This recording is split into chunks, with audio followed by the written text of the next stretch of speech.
আমি এখন এই মুহূর্তে দাঁড়িয়ে আছি ঠিক পদ্মা নদীর পাড়ে, মুর্শিদাবাদ জেলার লালগোলায়। দেখুন, সব ভারতের পতাকা লাগিয়ে সব নৌকোগুলোর মধ্যে ঘুরছে, মানে যাতে ওপারে আর যেতে না পারে। এই দেখুন, এখানে কিছু বিএসএফ এর কিছু টাওয়ার রয়েছে, যারা এগুলো পাহারা দেয়।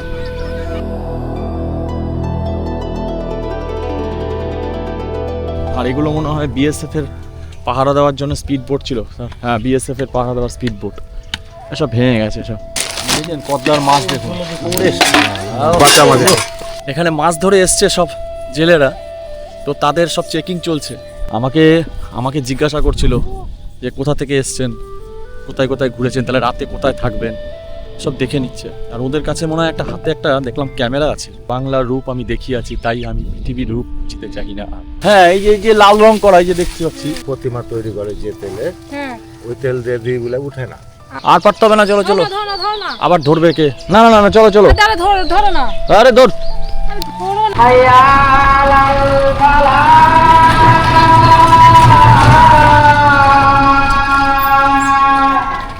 জীবন বেরিয়ে যাচ্ছে। এই যে রাস্তা, কোথায় উন্নয়ন? পশ্চিমবঙ্গ সরকারের যে কত রূপ জানি না। কোনো জায়গায় উন্নয়নের বন্যায় মানুষ ভেসে যাচ্ছে, কোনো জায়গায় উন্নয়নের এসে পৌঁছায়।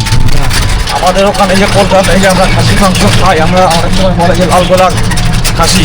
দেখুন, এখানে সব বাড়িতেই না মোটামুটি খাসি প্রতিপালন করা হচ্ছে।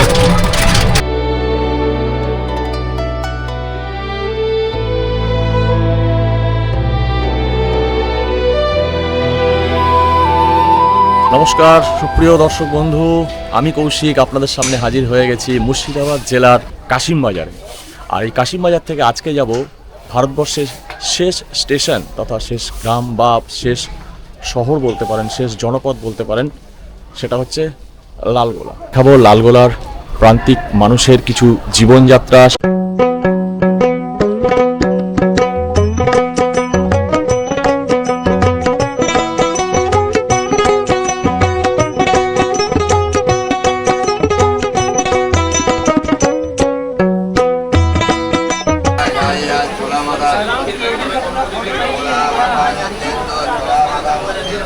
এই হলো লালগোলা স্টেশন, আমার পেছনেই রয়েছে, যার ভবনটি হচ্ছে এখানেই রয়েছে লালগোলা স্টেশন, যেটা ভারতবর্ষের শেষ স্টেশন ইস্টার্ন রেল ডিভিশনের। এবং এখানেই রয়েছে সেই পদ্মা নদী, বিখ্যাত পদ্মা নদী, যার ওপারেই রয়েছে বাংলাদেশ, আমাদের প্রতিবেশী রাষ্ট্র বলা যেতে পারে।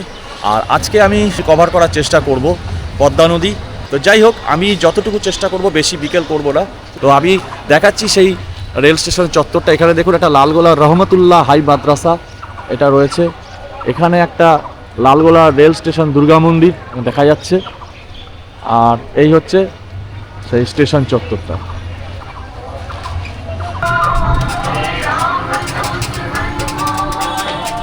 এখন এখান থেকে টোটো নিলাম, ওখান থেকে এখন যাচ্ছি খান্দুয়া, পদ্মা নদীর পাড়টা একবার দেখার জন্য। ওখান থেকে যদি সময় হয় বা ঠিকঠাক থাকে তাহলে ওখান থেকে পাশেই আছে তারানগর, সেখানে যাব, পদ্মার ভাঙনটা একবার দেখব।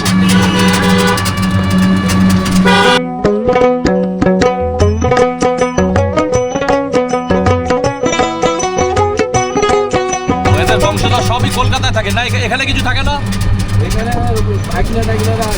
আচ্ছা, এদের মানে জীবিকা কি, এদের কাজকর্ম কি করে এরা সব? এখন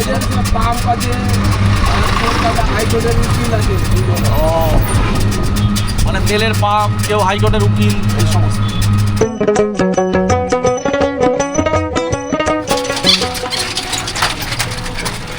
এই যে জায়গাটা দেখছেন, এটা অ্যাকচুয়ালি রাস্তাটাকে উঁচু করানো হয়েছে, কারণ 2000 সালের বন্যায় এখানে প্রবল জলমগ্ন হয়ে গিয়েছিল, তাই জন্য রাস্তাটা উঁচু।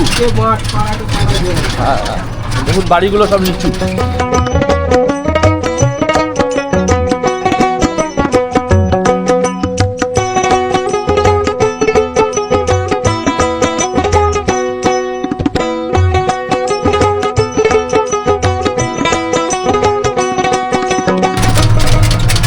জীবন বেরিয়ে যাচ্ছে। এই যে রাস্তা, কোথায় উন্নয়ন?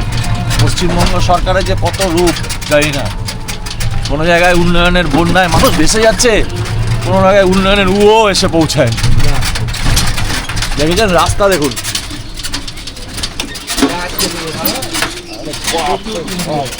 দেখুন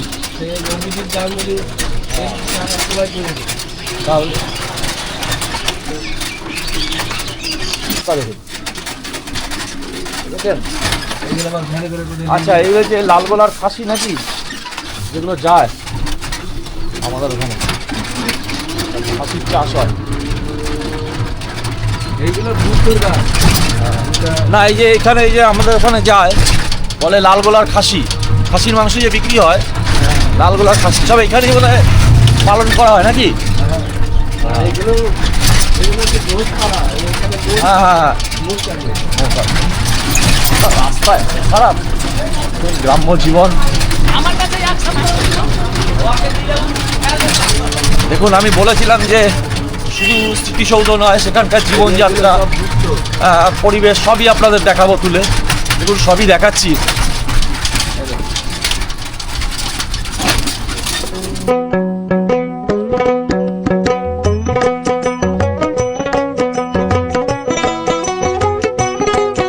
আমাদের ওখানে যে কলকাতায় যে আমরা খাসির মাংস খাই, আমরা অনেক সময় বলে যে লাল গলার খাসি। দেখুন, এখানে সব বাড়িতেই না মোটামুটি খাসি প্রতিপালন করা হচ্ছে। আমি যা দেখতে পাচ্ছি সমস্ত বাড়িগুলোতে, দেখুন এই বাড়িগুলো সব বাড়িতেই।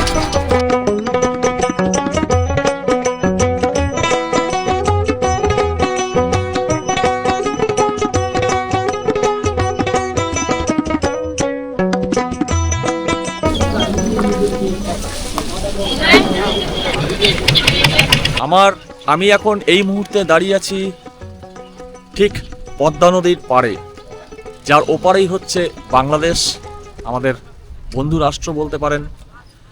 আর আমি দাঁড়িয়ে আছি পদ্মা নদীর পাড়ে মুর্শিদাবাদ জেলার লালগোলায়। আর এখন জলস্তর অনেকটাই কম, তার কারণ হচ্ছে যেহেতু ফারাক্কা ব্যারাজের মাধ্যমে জল সরবরাহ নিয়ন্ত্রণ করা হয়, তো এখন এই সময়টা নাকি স্থানীয়দের থেকে শুনলাম জল একটু কম থাকে। যদি জলের প্লাবন বা জল কি জিনিস, পদ্মার জলের যে উচ্ছ্বাস যদি দেখতে চান, তাহলে আষাঢ় মাসে আসতে হবে। তো যাই হোক, আমি আষাঢ় মাসে অবশ্যই আসব এবং ইচ্ছা আছে সেই সংক্রান্ত একটা ভিডিও অবশ্যই আপনাদের কাছে আপলোড করে তুলব। আপাতত এই সময়ে কীরকম পরিবেশ এই পদ্মার পার বা পদ্মা নদীর, তারই রূপ আজকের ভিডিওতে তুলে ধরছি। দেখুন, এখানে এই লালগোলাতেই থাকে একজন ভাইয়ের সাথে আলাপ হলো। ভাই, এই যে এত জল এখন তো কম থাকছে, এই আগে বাড়বে। এটা বাড়বে? হ্যাঁ, কোন মাসে বাড়ে এটা? আর কিছুদিন পরেই। ও মানে ওইখান থেকে ছাড়বে নাকি, ব্যারেজ থেকে জল ছাড়বে, ফারাক্কা ব্যারেজ থেকে জলটা ছাড়লে তখন এই বাড়ে। এই দেখুন, আমাকে দেখে সবাই এখানে চলে আসলো। এই পদ্মা নদীটা খুব ভালো স্টাইলে এখন কাটছে। এখন কাটছে? হ্যাঁ। তো এখন জলটা কম কেন? যেহেতু ওই ফারাক্কা থেকে মানে জল কম হ্যাঁ, ছাড়ছে। জল ছাড়বে তখন লোড হয়ে যাবে। লোড হয়ে যাবে। তো মোটামুটি আর মাস খানেকের মধ্যে মানে লোড হয়ে যাবে। হ্যাঁ। আর এই যে নৌকোগুলো যে ভারতের পতাকা নিয়ে ঘুরছে, এরা কি সব মাছ ধরছে এরা নাকি? সব মাছ হ্যাঁ, ধরছে, এদিক ওদিকে দৌড়াদৌড়ি করছে। এই যে সব মাছ ধরছে, এসব ভারতের পতাকা লাগানো। দেখুন, সব ভারতের পতাকা লাগিয়ে সব নৌকোগুলোর মধ্যে ঘুরছে, মানে যাতে ওপারে আর যেতে না পারে। হ্যাঁ। কতটা পর্যন্ত, মানে ভারতের এরিয়া কতটা পর্যন্ত? ওটা আমি ঠিক বলতে পারছি না, ওদিকেই হবে। ওই দিকটা, ওই যে চর পড়ে গেছে। হ্যাঁ, এই দেখুন। দেখুন পদ্মার ওয়েদারটাও বিস্তীর্ণ। সুন্দর আছে। হ্যাঁ, ওয়েদারটা ভালো আছে। ওয়েদারটা খুব সুন্দর আছে। চলো।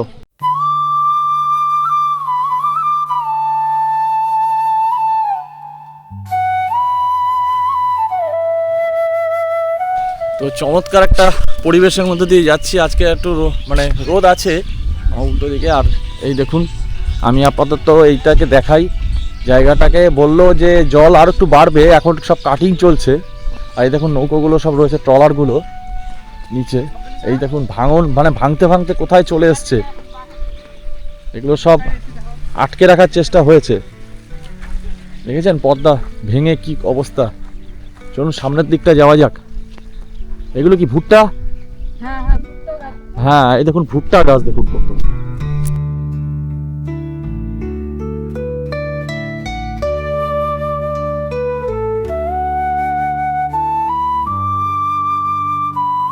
আর আসার সময় দেখলাম কিছু মানে সব বাড়িতে বাড়িতে সব খাসি প্রতিপালন করা হচ্ছে। তো এখানে ওই যে আমরা বলি না লালগোলার খাসি, আর এইগুলো সব খাওয়ানো হয়। এই সব গাছের ভুট্টাটা হয়ে যাওয়ার পরে ঘাসগুলো সব খাওয়ানো হয়। দেখুন কত ভুট্টা হয়ে রয়েছে। ভেবেছিলাম নিচে নামবো, কিন্তু এই সমস্ত পাড়গুলো না, এগুলো সব পাথর দিয়ে বাঁধানো আছে, তো নামাও যেমন একটা মুশকিলের ব্যাপার আছে, ওঠাও মুশকিলের ব্যাপার আছে। কোন সময় স্লিপ কেটে পড়ে গেলে মানে একদম যাবে মাজা কোমর ভেঙে একদম। হ্যাঁ, তো যাই হোক, অত পাকামি মারার দরকার নেই, যা আছে ঠিক আছে। আমি আপনাদের এই পদ্মাটাতে দেখাই। দেখুন দূর থেকে দেখা যাচ্ছে, আমি একটু জুম করার চেষ্টা করি। এই দেখুন দূর থেকে দেখা যাচ্ছে পুরো ওপারটা হচ্ছে আপনার বাংলাদেশ, আর এখানে সমস্ত নৌকোগুলো ভারতের পতাকা লাগানো, যাতে বিএসএফ বা বাংলাদেশ বর্ডার যারা রয়েছেন কর্মরত, তারা যাতে বুঝতে পারে যে এই নৌকোগুলো সব মাছ ধরতে এসছে, কিন্তু এগুলো সব ভারতীয়। বিস্তীর্ণ এলাকা, বিস্তীর্ণ, মানে ওই পাশটায় কিছু দেখাই যাচ্ছে না, প্রায় আবছা, আর ওই দিকটাও তাই আবছা। তবে ভেঙে দেখুন পর্দাটা কিরকম ঢুকে গেছে, দেখুন গোল হয়ে রাউন্ড হয়ে ঢুকে গেছে পুরো, দেখেছেন? আর এইদিকে সমস্ত চাষাবাদ হয়। এগুলো কি বেগুন গাছ নাকি গো? এগুলো হ্যাঁ এগুলো বেগুন গাছ, এসব বেগুন গাছ হয়েছে, ভুট্টা গাছ। আচ্ছা, বাংলাদেশ কোন মানে কতটা দূরে? ওই পারেই নাকি? ওই যে পাহাড় দেখা যাচ্ছে উঁচু, হ্যাঁ হ্যাঁ হ্যাঁ, ওই যে পাহাড় থেকে একটু নামবে, আচ্ছা আচ্ছা। ওইগুলো বাংলাদেশ।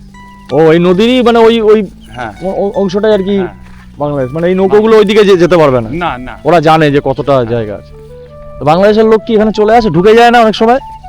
না, পুলিশে আসলে তারা মানবে।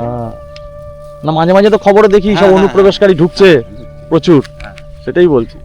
ওই যখন ভাদন মাসের নদী যখন ঘুরে যখন যাবে, আচ্ছা আচ্ছা। তখন ওরা মাছ টাছ গেলে মারে ওগুলো। এই দেখুন সমস্ত এগুলো আপনাদের নাকি? হ্যাঁ, এগুলো সব এই মোষগুলো এই ওনার। তাকিয়ে ওই দেখুন একটা মোষ আবার তাকিয়ে আছে আমার দিকে। তাকিয়ে আছে। ও মানে খাবার খাবে, ওই যে খাবার আনতে হ্যাঁ। ওখানে, এরকম তার জন্য তাকিয়ে সব আছে। তাকিয়ে আছে। তার জন্য তাকিয়ে আছে।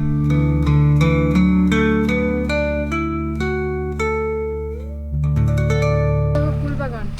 এই দেখুন এখানে কিছু বিএসএফ এর কিছু টাওয়ার রয়েছে, যারা এগুলো পাহারা দেয়। এখানে যেগুলো রয়েছে দেখতে পাচ্ছেন, এটা টাওয়ারটা এগুলো পাহারা দেওয়ার জন্য।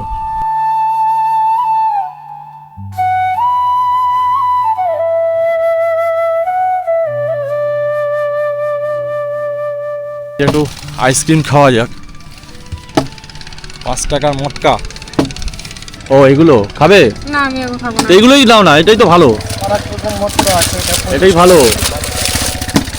আবার এখন একটা খাবো, আবার পরে একটা খাবো, ও আচ্ছা তাহলে দাও। ওই জন্যই তো বলছি। আচ্ছা ঠিক আছে তাহলে মটকাই দাও। হ্যাঁ, মটকাই খাই, একটা মটকা খাই, তারপরে আবার পরে আবার খাওয়া যাবে। ভালো, ঠিকই আছে। দেখি মটকা, আইসক্রিমের মধ্যে মটকাই ভালো লাগে। ওই একই, ওই ঠিক আছে কি।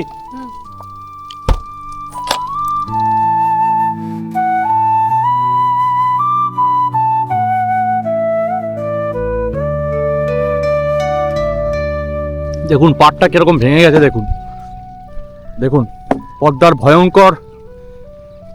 এইবার দেখুন, দেখেছেন অবস্থাটা, দেখুন পর্দার ভয়ঙ্কর রূপ দেখুন। এই দেখুন কিরম ভাবে ভেঙে দিয়েছে, কোথায় ছিল এই সোজা নাকি ছিল, ভাঙতে ভাঙতে এদিকে ঢুকে গেছে।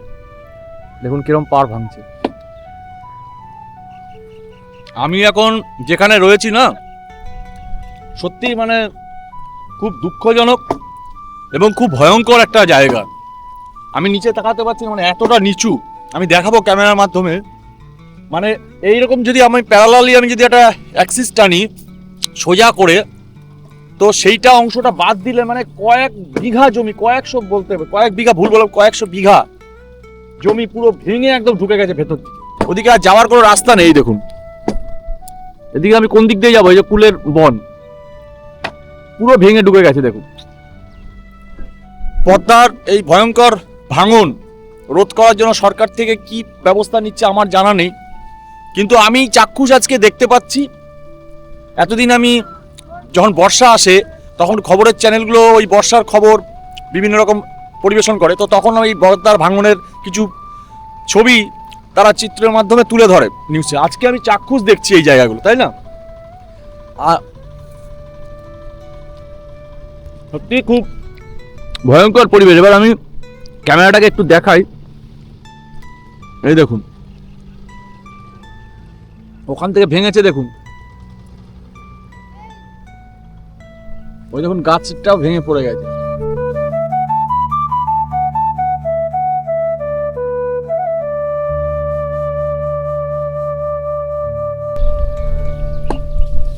ওই দূরে হচ্ছে বাংলাদেশ, একদম ওই জায়গাটা দিয়ে ওই যে চড়া পড়ে গেছে তারও উপরে একদম আবছা যে জায়গাটা রয়েছে ওটা হচ্ছে বাংলাদেশ। আর এই দেখুন পাড়গুলো কীভাবে ভেঙে দিয়েছে দেখুন, দেখেছেন কীরকমভাবে এরকম রাউন্ড করে দেখুন এই পাড়গুলো ভেঙে দিয়েছে। পুরো এটা সোজা ছিল, এরকম সোজা ছিল, এখান থেকে পুরো সোজা থাকবে একদম, আর সেটাকে ভেঙে একদম ঢুকে গেছে দেখুন। এটাও কোন দিন ভেঙে যাবে। হ্যাঁ,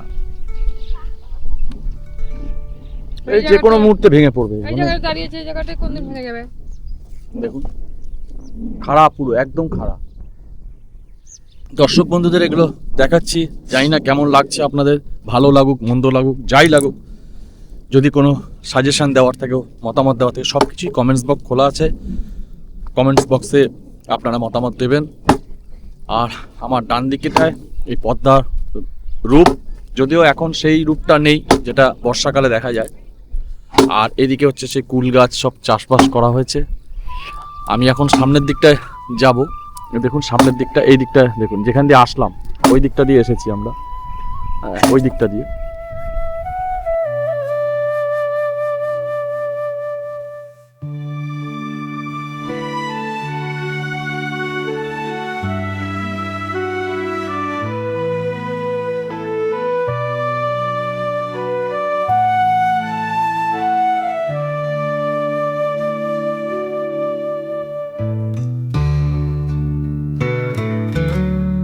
দেখুন ওই দাদা মাছ ধরছে, একটু ওখানটায় যাওয়ার চেষ্টা করি।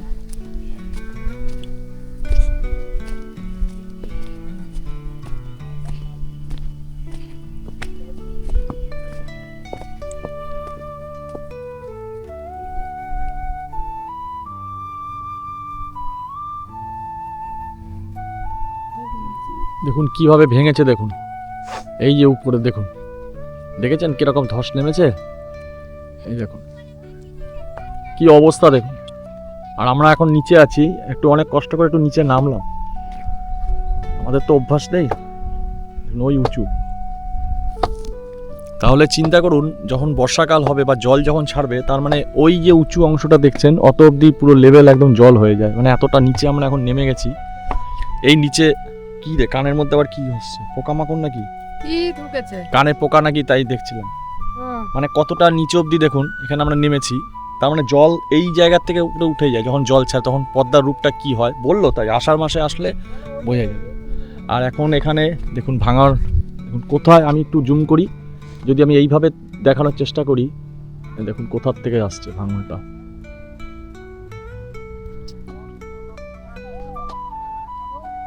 চলো এবার একটু উঠতে হবে, এই উপরে উঠতে হবে, এখান দিয়ে উঠতে হবে, একটু কায়দা করে উঠতে হবে আর কি। এদের অভ্যাস আছে এটা ওঠানো। হ্যাঁ চলো ওঠা যাক।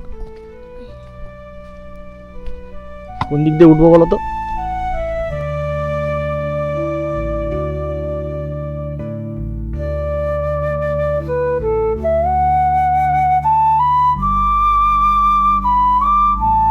এবার এই উপরে উঠতে হবে, দেখি কতটা কি করা যায়। আসো আস্তে আস্তে, হ্যাঁ আসছো, হ্যাঁ আসছি। চলো কিভাবে উঠি, এইটা এখানে পাড়া দিলাম। কোন দিক দিয়ে নেমেছিলাম গো? আমি তো ওই দিকটা দিয়ে নেমেছি। ওইটা না না, এই যে ওই যে ওই দিকটা দিয়ে নেমেছি। তো চলো ওই দিকটা দিয়ে উঠি, এদিক দিয়ে ওঠা যাবে না। ওঠা যাবে না কেন? ওঠা যাবে না, দাঁড়াও। না না খাড়া বেশি, কেন ওঠা যাবে না? আসো কোন দিক, এই দিক দিয়ে? আসো হ্যাঁ তো এই দিকটা দিয়ে উঠি। আসো। ও এই দিকটা দিয়ে উঠবে, হ্যাঁ আসো। ঠিক আছে তুমি ওঠো।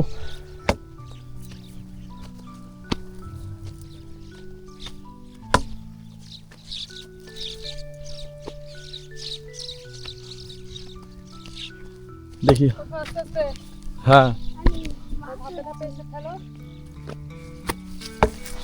এইসব চপ্পল না বাজে, দেখো এইগুলো গ্রিপ নেই তো, এইসব চপ্পলগুলোতে, এই সিলেদার্সের এই চপ্পলগুলোতে না গ্রিপ নেই তো। এখন এই সমস্ত রাবারের চপ্পল তো আগে ছিল রাবারের শোল দেওয়া, এখন এইসব শোল বেরিয়েছে ওই প্লাস্টিক টাইপের, খুব বাজে। আমি সিলেদার্স থেকে চটি কিনি, কিন্তু আমি দেখি ওই 2-3টে মডেল থাকে, হ্যাঁ, তাদের মধ্যে ওই একটু রাবারের শোল থাকে, বাদবাকিগুলো সব এমনি প্লাস্টিক।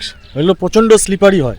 আপনি দেখবেন যে কোনো স্টেশনে গেলে, রেল স্টেশনে গেলেও এখন তো সব স্ল্যাব পাতা থাকে, প্রচণ্ড স্লিপারি হয়, ভীষণ অসুবিধা হয়, বিশেষ করে বর্ষাকালে। এখন তো এই যে এইসব চটির এইসব শোল বেরিয়েছে, ঢালাই করা শোল। যাই হোক, মোটামুটি একটু হাঁপিয়ে গেলাম, হার্টের প্রবলেম আছে না, বোঝা যাচ্ছে যে আস্তে আস্তে একটু কষ্ট হবে, হাঁপিয়ে গেছি। এখানে দেখো কত কলা হয়েছে, দেখো এরকম কত কলা, এগুলো সব বড় হবে, এগুলো সিঙ্গাপুরি কলা।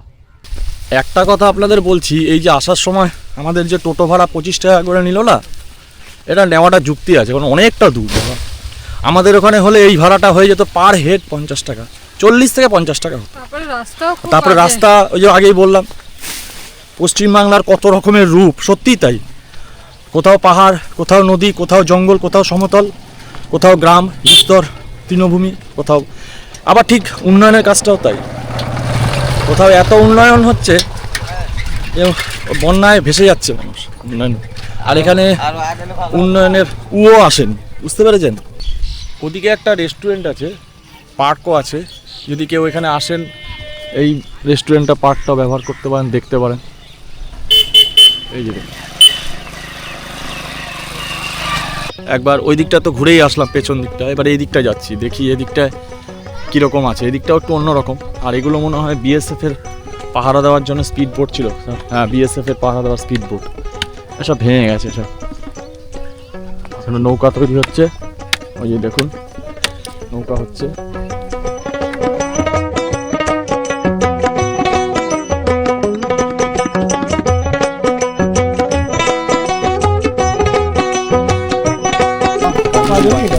কাজলি মাছ, দেখিয়ে বড় হয়ে পদ্মার মাছ দেখুন, বাচ্চা মাছ, টাটকা মাছ, কাজলি মাছ। কত করে বিক্রি করেন? 1000 টাকা কিলো কাজলি। ওরে বাবা,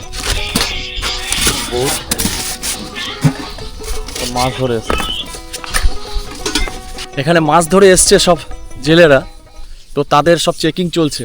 যারা ফেরে তাদের এই চেকপোস্টে চেকিং চলে, মাছ কি মাছ ধরেছো, কি মাছ ধরেছো, কি আছে না আছে, বরফ আছে না, একদম করা চেকিং। ধরুন আপনি যদি কিছু চোরাচালানের সঙ্গে যুক্ত থাকেন বা কিছু, জানেন তো সবই, আমি জাস্ট এগুলো দেখিয়ে দিচ্ছি। বিএসএফ এর সামনে যদিও রেস্ট্রিকশন, অত ছবি তোলা আমার পেছনেই রয়েছে। আর এই দেখুন এই জায়গাটা,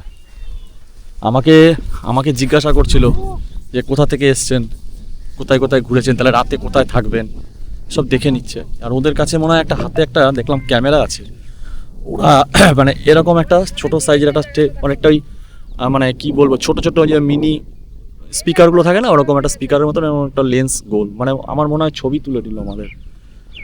ঠিক আছে, কোনো অসুবিধা নেই। আর এই দেখুন জায়গাটা দেখুন, ওই জায়গাটা একদম পুরো উঁচু হয়ে আছে, ওই জায়গা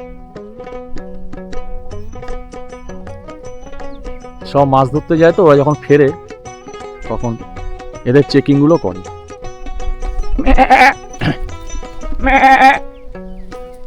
শুনবে না, ভেঙে গেছে পুরো, পাড় একদম ভেঙে গেছে।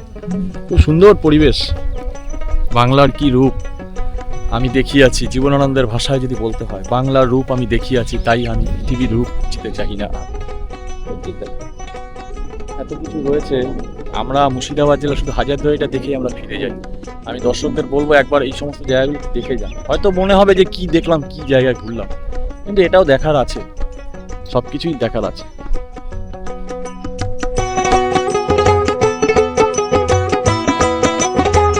এখানে উনি দাদা বিএসএফ এর, উনি আমার থেকে চ্যানেলের নামটা জানলো এখান থেকে, আর আমি বললাম ওখানে রেজিস্টার রয়েছে, এই রেজিস্টার মধ্যে যারা মাছ ধরতে যায় তারা ওখানে, মানে যারা মাছ ধরতে যাবে তারা ওখানে সই করে যাবে, আবার যারা আসবে আবার ঠিক সই করেই আসবে, এবং দেখিয়ে দেবে যে কি নিয়ে গেছো আর কি নিয়ে আসছো। যাই হোক, নিরাপত্তার স্বার্থে এগুলো করা দরকার। মানে এদের মধ্যেই যে কত কে লুকিয়ে আছে, কি উদ্দেশ্য, তার তো কোনো ঠিক নেই। তোমার মোষ নাকি এগুলো? এসব মোষের দুধ তারপরে কোথায় যায়? কলকাতা, বহরমপুর?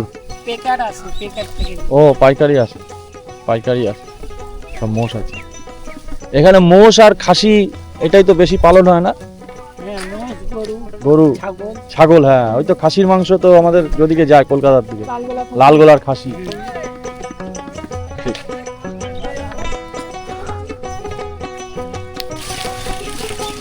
মোষ কি তোমার নাকি? বাহ, কত বছর ধরে করছো? এখন লাল রং করা কেন গো সিংগুলোতে? ওই কালী পূজার সময় দিতে হয় সেদুর। ও কালী পূজার সময়? হ্যাঁ, এই যে লাল রং করা, এই যে দেখতে পাচ্ছি। সেদুর এই ওই ঘাম তেল দিয়ে দিত। ওই যে ঠাকুর মানে প্রতিমা তৈরি করে যে তেলে, হ্যাঁ। ওই তেল দিয়ে দিই বলে উঠে না। আচ্ছা। আর এই সর্ষের তেল দিয়ে দিলে আগে উঠে আমরা যাবে। ওদেরই ওই দিয়ে ওই নুনি দিয়ে দিতাম। আচ্ছা, এখনকার ছেলে চোখে নিয়ে গেছে, এই ঘাম তেল দিয়ে দেয়, ওই কারণে উঠে না। এগুলো কালী পুজোর সময় দিতে লাগে? হ্যাঁ, কেন? এটা কিসের জন্য? পূজা, ওই তো পুজো দিলে পূজা করি ওদেরকে, ও সেঁদুর দিই, মালা দিই।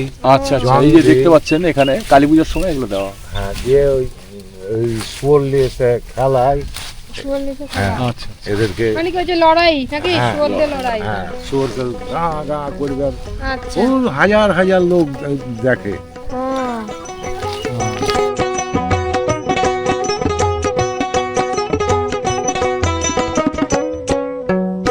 এই জায়গাটায় যারা আসবেন, আমি জায়গাটা একবার বলে দিই, আমি তো ভিডিও দেখেই যাচ্ছি, জায়গাটার নামটাই বলছি। জায়গাটার নাম হচ্ছে খান্দুয়া। বলবেন খান্দুয়ার পাশেই হচ্ছে তারানগর। এখানে বসতিগুলো প্রায় ভাঙনে তলিয়ে যাচ্ছে, তো ওই দিকটা যেতে পারলাম না, মানে এতটাই জায়গা ভেঙে গেছে, যাওয়ার রাস্তা নেই। বাকি সবাই কুল বন, কুল গাছ ছাড়া। তো এই জায়গাটা হচ্ছে খান্দুয়া, মানে আপনি স্টেশনে নেমেও, আপনি লালগোলা স্টেশনে নেমেও বললেও চলে যাবে, অনেকটাই রাস্তা আছে। আমার 25 টাকা করে টোটো ভাড়া নিল। আমি প্রথমে ভেবেছিলাম এত টাকা, তারপর দেখলাম না, ঠিকই আছে, অনেকটাই রাস্তা। পারবে দেখো,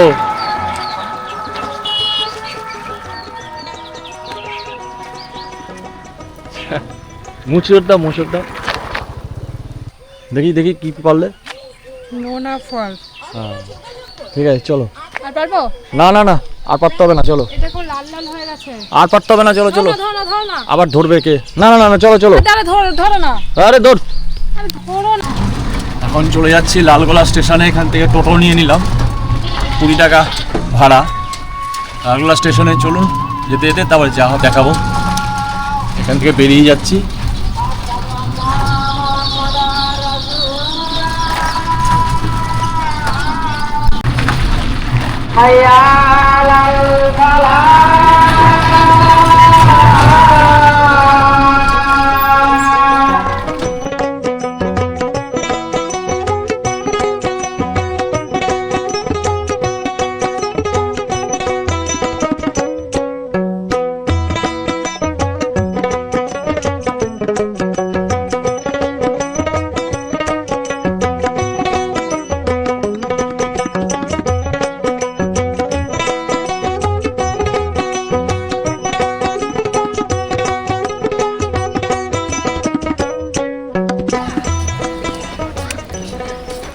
নোনা ফল।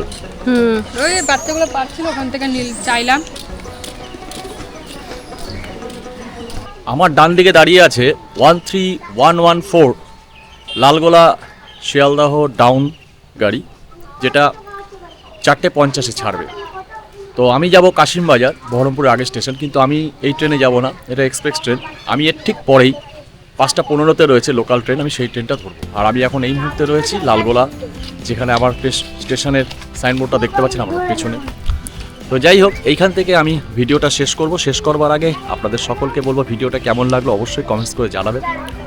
ভালো লাগলে প্রিয়জনের কাছে শেয়ার করবেন, তাদেরকে বলবেন সাবস্ক্রাইব করতে। আমি আছি আপনাদের সাথে, আর আপনারা আছেন আমার সাথে, আর আমরা সবাই আছি আমার চ্যানেল বি হ্যাপি কৌশিকের সাথে। আমি কৌশিক লালগোলার এই স্টেশন থেকে বিদায় নিলাম আজকের এই ভিডিওটা পরিবেশন করে। ভালো থাকবেন, সুস্থ থাকবেন, নমস্কার।